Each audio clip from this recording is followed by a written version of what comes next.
दोस्तों आज हम लेकर आए हैं एक और नई कहानी। ये बहुत ही मज़ेदार और रस भरी कहानी है। पूरी कहानी सुनने के लिए अभी वीडियो को लाइक करें, चैनल को सब्सक्राइब करें और नोटिफिकेशन बेल को दबाना ना भूलें। शुभम पढ़ाई की वजह से अपने चाचा चाची के साथ ही रहता था। उसकी चाची बहुत खूबसूरत थी। वो हमेशा ही सज संवर कर रहती थी। उसके चाचा अपनी पत्नी से बहुत प्यार करते थे।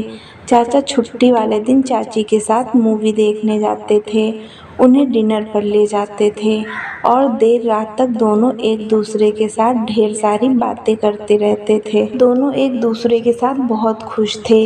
ये चाचा के प्यार का ही असर था कि चाची हमेशा खिली खिली सी रहती थी।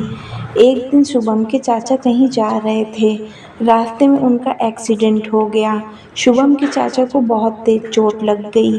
धीरे धीरे वो ठीक तो हो गए, लेकिन उनकी बॉडी में दर्द रहने लगा। इस एक्सीडेंट के बाद से शुभम की चाची हमेशा चिड़चिड़ी सी रहने लगी। चाची ना तो किसी से अच्छे से बात करती थी और ना ही खाना बनाती थी। चाचा भी उनसे कटे कटे रहते थे। चाची अकेली बैठी रोती रहती थी।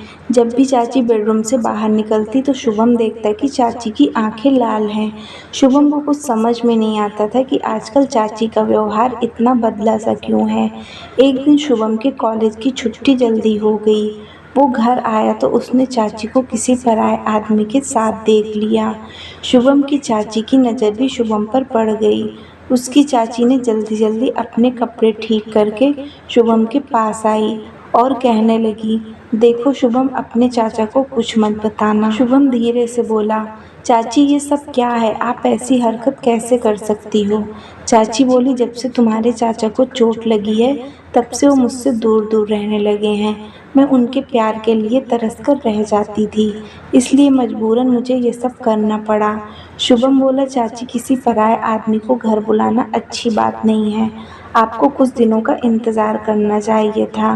धीरे धीरे चाचा जी ठीक हो जाते और आपकी लाइफ पहले जैसी अच्छी हो जाती।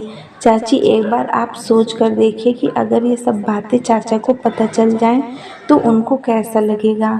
चाची तुरंत ही माफ़ी मांगने लगी। अगले दिन शुभम और उसकी चाची ने चाचा को एक अच्छे अस्पताल में दिखाया और अच्छे से सेवा की। तो चाचा कुछ ही महीनों में पूरी तरह ठीक हो गए और चाचा चाची की ज़िंदगी में फिर से पहले वाली खुशियाँ वापस आ गईं। लेकिन उनको अपने किए का हमेशा अफसोस रहता है कि अगर कुछ दिन इंतज़ार कर लेती तो धोखेबाजी का दाग उन पर ना लगता। दोस्तों, हमें इस कहानी से ये सीख मिलती है कि हमें कोई भी कदम बहुत ही सोच समझ के उठाना चाहिए, नहीं तो ज़िंदगी भर पछताना पड़ता है। दोस्तों, कहानी अच्छी लगी हो तो शेयर करें।